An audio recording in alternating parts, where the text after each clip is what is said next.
Helicopter কেটে আইছে রে? আমার মন কয় ওয়াজ মাহফিলের কোনো বড় বক্তা আইছে। হ্যাঁ দূর, গ্রামে যদি ওয়াজ মাহফিল হইতো তাহলে তো আমি জানতাম।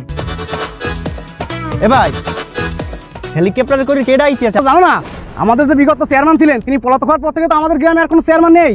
এখন নতুন সরকার থেকে আমাদের গ্রামের জন্য ভারপ্রাপ্ত চেয়ারম্যান নিয়োগ করা হয়েছে। উনি আজকে আসতেছেন, আমি যাচ্ছি ওনাকে এখন রিসিভ করতে, আর আমি সারাদিন তার সাথেই থাকবো। এই আমার এখন কথা বলার সময় নেই, আমি যাচ্ছি, আমি একটু ব্যস্ত আছি। ঠিক আছে, তোমরা থাকো। আসলেও তো বেটা নতুন ভারপ্রাপ্ত চেয়ারম্যান রে মগো দেহা লাগে। ল ল ল দৌড় চল দেখি। কথা বলা যাবে? আমি সাময়িক টিভির সাংবাদিক। অবশ্যই স্যার, আমরা জানি আপনি ডক্টর মোহাম্মদ ইউসুফ একজন জাতিসংঘের মহাসচিব, কিন্তু তা হওয়া সত্ত্বেও স্যার আপনি অজপরাগায়ে আপনি উপজেলা চেয়ারম্যান হয়ে কেন আসলেন স্যার? আসলে আমি যে শুধু জাতিসংঘের মহাসচিব এটাই নয়, আমি এই গ্রামের একজন সন্তান। আর এই গ্রামে কাজ করার দিনে যখন আমি অফারটা পাইছি উপজেলা চেয়ারম্যানের, নিজের মাতৃভূমির টানে আমি চলে আসছি। স্যার, আমরা জানি আমাদের যে উপজেলা চেয়ারম্যান ছিলেন সাবেক, তিনি এই গ্রাম থেকে কোটি কোটি টাকা কামিয়েছেন। স্যার, আপনার কত টাকা কামানোর ইচ্ছে আছে স্যার? কয়টা আছে এই গ্রামে? মানে কি কামাবো, কি আছে তোমাদের এইখানে? হ্যাঁ, আরে সাবেক চেয়ারম্যান ভাতের থালটা পর্যন্ত সাইড খাইয়ে চলিয়ে গেছে। আমি বাবা রোজা থাকার নিয়ত করে আসছি। আমি জানি এখানে কিছু নাই, আমার না খাইয়ে থাকতে হবে, তাই রোজার নিয়ত করেছি। কি যে বলেন স্যার, আমাদের সাবেক চেয়ারম্যানই তো এই এলাকা থেকে কামিয়েছে 100 কোটি। আহ থু, তোমার 100 কোটি চাই, টাকাটা আমার কাছে কোনো ব্যাপার না। ব্যাপার এমএ আমি যখন বাইরের দেশে থাকি 1 থেকে 1.5 সপ্তাহের ভিতর আমার ও টাকা চলে আসে পকেটের ভিতরে। আমার ইনকাম সম্পর্কে ধারণা আছে। আচ্ছা স্যার, বুঝতে পেরেছি। তাহলে স্যার আপনার এই ভারপ্রাপ্ত চেয়ারম্যানের মেয়াদ কতদিন থাকবে? আপনি কতদিন থাকবেন স্যার? থাকবো না তোমাদের এখানে। চল চল। স্যার স্যার স্যার স্যার কোথায় যাচ্ছেন? স্যার কোথায় যাচ্ছেন? আইতাল্লাম না, এর মধ্যে কন যে আপনি থাকবেন কয়দিন? তোমরা ইন্ডিয়ার দালালি করতে করতে, চামচামি করতে করতে তোমাকে মানসিকতা হয়ে গেছে বাবা কলিকাতা। দাদা, আপনি এসছেন, খেয়ে এসছেন না যেয়ে খাবেন? কোনটা দাদা? আর কোনো কথা হবে না, আমি উন্নয়নের কাজে ব্যস্ত, আমার সময়ের মূল্য আছে। I love sir sir sir sir sir I am বোবা, আই অ্যাম বোবা, আই অ্যাম বোবা।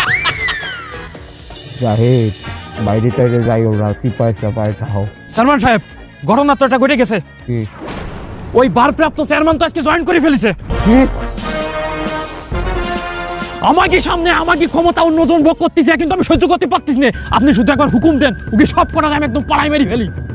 না পাকা তো আমাকে হাত দিয়ে গেছে, তার মাথার বুদ্ধি কইল কেউ লইয়ে যায় নাই। তাহলে আমরা এখন কি করবো সালমান সাহেব? ঠিক আছে, আমাগো আমলে পুলিশ, ডাক্তার, উকিল, কৃষক যারা যারা আমাগো গঞ্জে ফ্যাসিলিটি নেছে, হ্যাঁ সবাইরে ডাইকিয়া কও ডিপার্টমেন্টে হেরা যেন সবাইরে উস্কাইয়া দেয় সরকারের বিরুদ্ধে। সবাই যেন দাবি দাবা লইয়া রাস্তায় নামে। রিক্সাওয়ালা, একটা অটোওয়ালা পর্যন্ত যেন রাস্তায় নামে দাবি লইয়া। আর বাক স্বাধীনতা আছে, তাই এখনই সময় যার যা অধিকার সবাই বুঝিয়ে নাও। ওরা আমাকে রাজ্যে ক্ষমতা অনৈতিক ভাবে নেছে। অবৈধ সরকার আপনার, বৈধ সরকার আমরা লাভামু। ঠিক আছে চেয়ারম্যান সাহেব, তো যাচ্ছি। ভাই, আপনি এই স্কুলে কত বছর যাবত আছেন? হ্যাঁ তো আমি তো দোয়ায় স্যার প্রায় 16 বছর ধরে আছি।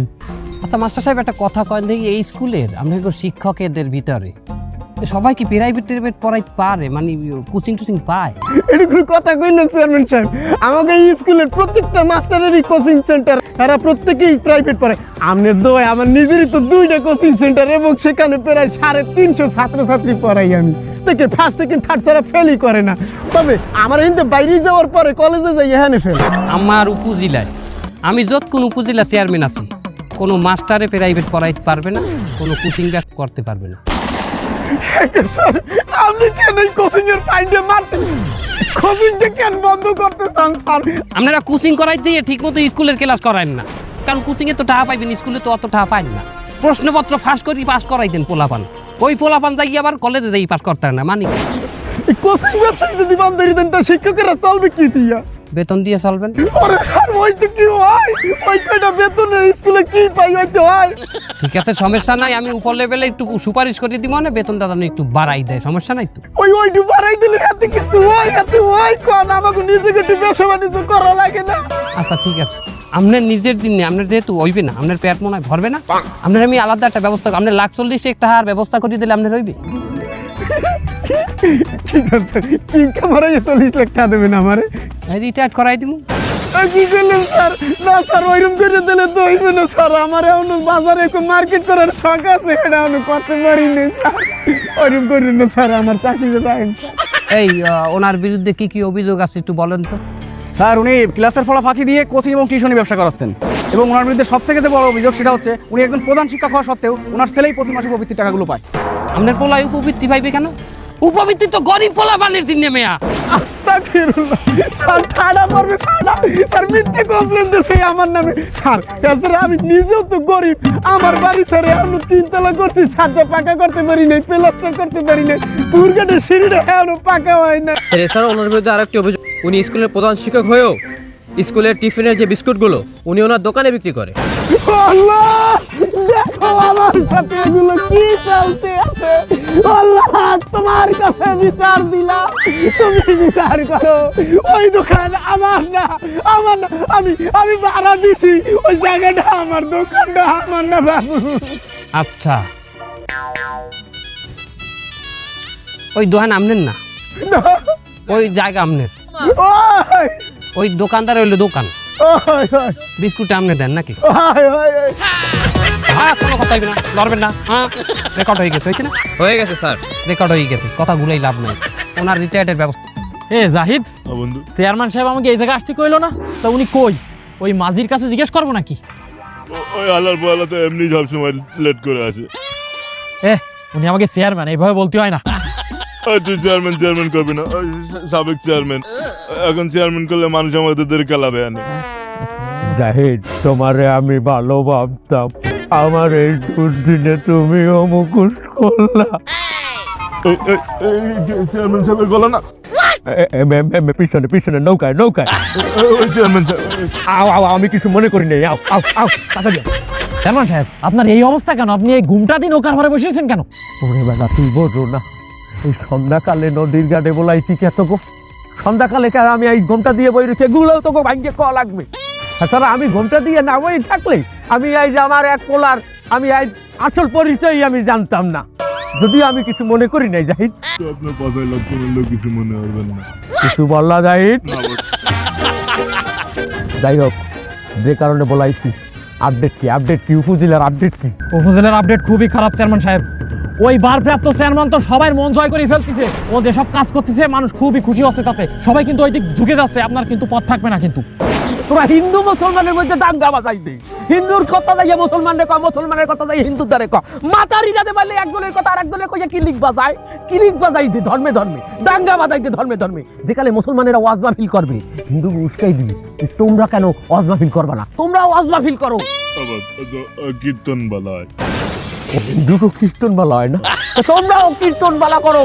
আবার অতি উৎসাহী মুসলমান আছে না কিছু, যারা বাইরে লইছে এগো কবি কি হিন্দুকে যখন পূজা হয়, পূজার সময় যাইয়া হেগো সবার মধ্যে যাইয়া একটা গজল গাও, কিছু কোরআন হাদিসের কথা কও, তুমি বাইরে লই যাবা। এইসব কথা কইয়া এগুলো যখন করবে, মানে হিন্দু মুসলমান দাঙ্গা বাঁধতে যাবে, আরো পুরো জ্বালাও পোড়াও অবস্থা হয়ে যাবে। আমরা তো হেঁটেই চাই, আমি দেখবো ওই ইউটিউব কি বলে আমার ওই চেয়ারটাই তাই। আর যাই, আমার সামনে একটু কমাবি, যদি আমি কিছু মনে করি নাই। যাই, তুমি ভালো ছেলে। তো আপনার পাশায় লক্ষ্য মিললেও কিছু মনে করবেন না। জাহিদ, আমি কিন্তু ঠিকই শুনে ফেলেছি। যাই হোক, কোনো ব্যাপার না, হাতি যখন খালে পড়ে তখন চামচিকাও লাথি মারে। পাশা, এটা কেমন উদাহরণ? আমি কি খালে পড়ছি? আমি এখনো নৌকার উপরে আছি বাবা। যাও, তোমরা যাও, কেউ দেখে নাই তো, তাড়াতাড়ি যাও। ঠিক আছে চেয়ারম্যান সাহেব, তাহলে আপনি ভালো থাকেন। আসসালামু আলাইকুম সাহেব, জি। শুনলাম 5 তারিখের পর দিয়ে বলে আপনার থানায় অনেক পুলিশ সদস্যই জয়েন করে নাই, ডিউটিতে আসতেছে না। না মানে ওই কি স্যার, ওই 5 তারিখের পর ওরা একটা দাবি লইয়া নামছিলে, দাবিটা কালে হালাইন না, তা এই দাবিটা হয়েছে কি স্যার, ওই দাবিটা কইছে ওরা যতক্ষণ না মানবে ওরা বললে ডিউটিতে জয়েন করবে না। এখন আপনি শিক্ষিত মানুষ, আপনি ভালো বোঝেন। আচ্ছা, শোনেন ওসি সাহেব, 2 দিনের সময় দিলাম, এর মধ্যে তাহারা যদি থানায় জয়েন না করে তাহলে তাদেরকে পুলিশ থেকে বরখাস্ত করা তো হবেই, এবং সাথে সাথে তাদেরকে রাষ্ট্রীয় দায়িত্ব অবহেলার কারণে মামলা দেওয়া হবে। করেন স্যার, আপনি সবাই তাইলে সাসপেন্ড করিয়ে দেন। তারপরে দেশে যদি একটা চুরি দুর্নীতি তারপরে রাহাজারি হামলা হয়, সেগুলো আপনারা ট্যাকেল দিয়েন যদি সামলাইতে পারেন। ডরাই গেছি রে, আমরা ডরাই গেছি। আপনারা থাকবেন না, একটা চুরি চিন্তাই হইতে থাকবে না, আমরা নিরাপদ থাকতে পারবো না। শোনেন ওসি সাহেব, আমাদের ছাত্র সমাজ এদেরকে এখন সামরিক প্রশিক্ষণ দেওয়া হইতেছে। তারা যে কোনো সময় যে কোনো সামরিক বাহিনীতে সার্ভিস দিতে প্রস্তুত আছে। আর এই থানার নামে কিন্তু বেমালা অভিযোগ, অর্থাৎ জমি দখলের অভিযোগ আছে, জোর করে টাকা পয়সার লওয়ার অভিযোগ, চান্দা লওয়ার অভিযোগ, মানু বিনা কারণে ধৈর্য লইয়ে পিড়াই নেওয়ার অভিযোগ, এই সমস্ত অভিযোগ আছে বলে থানায়। এগুলো স্যার যাগো নামে অভিযোগ আছে তারাই তো এখন স্যার থানায় আসতে আছে না, ডিউটিতে জয়েন করতে আছে না। তাদের নামে তো ছেঁচড়া অভিযোগ, কিন্তু সবচেয়ে বড় অভিযোগ তো এই থানার বড় বাবুর নামে, মানে ওসির নামে। এই থানার ওসি দেখেরা ওসি তো স্যার আমি আমি এর কেন আমি স্যার শুধু আপনার স্ত্রীর অ্যাকাউন্টেই 30 কোটি টাকা আছে, আর ওনার অ্যাকাউন্টে কত কোটি টাকা আছে? স্যার ওনার নিজের অ্যাকাউন্টে তো 50 কোটি টাকা আছে স্যার। স্যার প্রথমে যখন স্ত্রীর কথাটা উঠেই গেলে তাহলে হেডেই আমি খুললা বলি, আমার স্ত্রীর অ্যাকাউন্টে এত টাকা কোথা দিয়ে আইছে সেটা আমি কিভাবে বলবো? আমি কি তার গার্জিয়ান? আমি কি তার বাপ লাগি যে তার এত টাকা আছে কোথা দিয়ে কামাইছে সেটা আমি তার খোঁজ রাখবো? এগুলো রাখবে তার গার্জিয়ান। তাছাড়া আমি ডিউটিতে থাকি, দেশে বিদেশে মিশনে যাই, সে কোথা থেকে এত টাকা কামাইলে সেটা আপনি তার কাছে জিজ্ঞেস করেন। ওই জন্য আমি তার নাম্বার দিতে যাচ্ছি, নাম্বার নেন। দেন নাম্বারটা দেন। এই! ওনার বোন নাম্বার নিয়ে তুমি কি করবা? তুমি তার সাথে যোগাযোগ করবা? না, তার ফোন খোলা আছে? হ্যাঁ, ফোন খোলা থাকলে নাম্বারটা ফট করে দিয়ে দেয়। স্যার আপনি তো জানেনই আমি এইসব টাকা জমাইছি আমার পারফরমেন্সের মাধ্যমে। আমি দেশে বিদেশে মিশন করি, এত অপারেশন করি। তাছাড়া স্যার আপনি কিন্তু জানেন না আমার একটা নিজের ফেসবুক অ্যাকাউন্ট আছে, সেখানে আমি নিয়মিত রিল পোস্ট করি, আর সেই রিলস থেকে যে ডলার আসে সেখান থেকে এই টাকা পয়সা হয়েছে স্যার। ও বাবা, মানে আপনি রিলস আর ব্লগ করে আপনি টাকা কামাইছেন 50 কোটি? আমি হারাম খাইনি। কত ভিউ আছে আপনার? স্যার আমার একেবারে ছোট মনে করবেন না, আমার প্রত্যেকটা রিলসে 10,000-এর উপরে ভিউ হয়। এইভাবে 10,000 20,000 ভিউ দিয়ে আপনার 50 কোটি টাকা অ্যাকাউন্টে হয়ে গেলে তা হইবে না, ডলারের রেট বেশি না স্যার। আপনার নামে জমি দখলের অভিযোগ আছে। 6 বিঘায় জমি আপনি দখল করছেন, মানুষ বিনা কারণে ধরিয়ে ব্যবসায়ীকে পিটাইয়ে চান্দা নেছেন, এই সমস্ত আপনার নামে কি মিথ্যা? ওনার ব্যবস্থাটা করো। দেখতেছি বিষয়টা। আগে আমরা ভালো ছিলাম, এখন আমরা ভালো নেই। চেয়ারম্যান তুই জবাব দে, জবাব চাই। আগে আমরা ভালো ছিলাম। কি বলে আগে আমরা ভালো ছিলাম আর এখন আমরা ভালো নাই? এই জন্য যদি তুই স্লোগান দাও এত কি কাম হইবি? এবার না স্লোগানের মধ্যে যদি একটু সুর তাল না চাই তার কি সিরিয়া বের? তা কিভাবে বলবো চেয়ারম্যান সাহেব? আগে কি সুন্দর দিন কাটাইতাম আমরা, আগে কি সুন্দর দিন কাটাইতাম আমরা, গ্রামের নওজোয়ান হিন্দু মুসলমান মিলিয়া বাউলা গানের মুর্শিদি গাইতাম আমরা। আগে কি সুন্দর দিন কাটাইতাম আমরা, আগে কি সুন্দর দিন কাটাইতাম। খামন্দে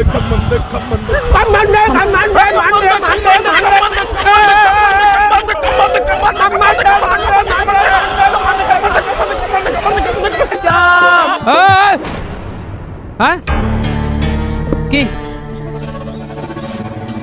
এত সিকিউর দেখ? হ্যাঁ, কি হয়েছে? কি আপনার মতো ভারপ্রাপ্ত চেয়ারম্যান আমরা চাই না।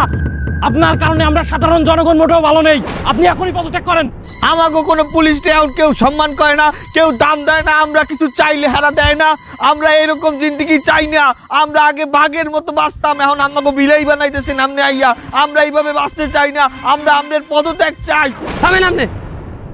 সবাই আইসে দেখে এর মধ্যে তাল মিলেই আপনার আইতে হইবে? হ্যাঁ, আমরা তো একজন অফিসার, আপনি বোঝেন না? আপনাকে কেন সাসপেন্ড করা হয়েছে? সরকারি দায়িত্ব অবহেলা করলে আপনাকে কি মাথায় লইয়ে নাচবে সরকার? আমনের জন্য শিক্ষিত সমাজের অনেক ক্ষতি হয়েছে। পোলাপান আগের মতো ওনার পাস করে না, সব ফেল করতে আছে। আমার কত স্বপ্ন ছিল, 16 বছরের ক্যারিয়ার আমার নষ্ট করে দিয়েছেন। সকালে 8 বাজারের মধ্যে মার্কেট করবো, এই মার্কেটটা আমার জন্য করতে পারি নাই। বাড়ির পুকুর ঘাটটা পাকা করতে পারি নাই, 3 তলায় আমার ছাদ হয় নাই। আপনি আমার সব নষ্ট করে দিয়েছেন, স্বপ্ন ভাঙিয়ে খান করে দিয়েছেন। আমি থামেন, আপনি কি করছেন এই 16 বছর? হ্যাঁ, কোচিং ব্যবসা করিয়া ছাত্রকে প্রশ্নপত্র ফাঁস করিয়ে দিয়ে ছাত্রকে মাথা খাইয়ে লাইছেন। ওই জাতিটারে তো অন্ধ করিয়ে ফেলাইছেন আপনি। আপনি যে কইতেছেন শিক্ষককে উপরে অবিচার করা হয়েছে, হ্যাঁ, কোথায় অবিচার করা হয়েছে? আপনি জানেন আমাকে উপজেলায় আমি কি নিয়ম? প্রত্যেকটা স্কুলে প্রত্যেক মাসে একজন করে শিক্ষকরে বেস্ট শিক্ষক হিসেবে অ্যাওয়ার্ড দেওয়া হইবে, পুরস্কার দেওয়া হইবে। ছাত্র যদি ভোট দেয় সবচেয়ে বেশি যে এই শিক্ষক সবচেয়ে ভালো ক্লাস দিয়েছে, সবচেয়ে ভালো পড়াইছে, তার ঈদ কুরবানির মতো বোনাস দেওয়া হইবে, বোনাস। আপনার কারণে আমরা সাধারণ জনগণ মোটেও ভালো নেই। আপনি এখনই পদত্যাগ করেন। তুমি কেডা? আমি সাধারণ মানুষ। তুমি কি সাধারণ মানুষ? ধুন ফোন বুঝাও আমারে। সাধারণ মানুষ আমি চিনি না? তুমি মনে করছি কি আমি নতুন আইছি এই উপজেলায় বললে আমি কেউ চিনবো না? তুমি তো সাবেক ফ্যাসিস্ট চেয়ারম্যানের চামচা চালা। আমাদের সাবেক চেয়ারম্যানই ভালো ছিল, আপনার কারণে আমরা সাধারণ মানুষ মোটেও ভালো নেই। কিসের ভালো আনলে? সমস্ত জনগণের তাহামায় দেখাইয়া উন্নয়নের নামে সমস্ত টাকা পয়সা নিজের পকেটে ঢুকাইয়া গ্রামদারে উপজেলাটারে ধ্বংস করে দিতেছে। ওই সাবেক চেয়ারম্যানকে যদি আমি পাইতাম, ওরে পিড়াইয়া ওর চামড়া ছেল্লা এই জনগণের আমি জুতা বানাই দিতাম। আয় আয় তুই আয় আমারে তোটা চেপে আয়। তুই কি মনে হচ্ছ? হ্যাঁ, আমি এখনো রানিং চেয়ারম্যান, তুই আমারে গালাগালি দাও মাউ আর হ্যাঁ, আয় তুই গায়া দিবি বলে আয় আমার ধারে আয়। এই যে আপনাকে দায়িত্ব হালাই তুই আপনাকে গ্রামদারে আপনাকে উপজেলার পুরো ডুবাই দিয়া আপনাকে উপরে সমস্ত দায়ভার চাপাই দিয়া এই যে চেয়ারম্যান দিয়ে ইয়া নেই। হ্যাঁ, বুঝতে পারছি এই আন্দোলনের মূল মাথা কেডা? হ্যাঁ, আপনাকে উস্কাইয়া আন্দোলনে কেডা আনছে? কেডা? এই লোক আনছে না? হ্যাঁ, এমনকি খারাই থাকবেন আপনারা? খারাই থাকবেন, ধরেন না কেন?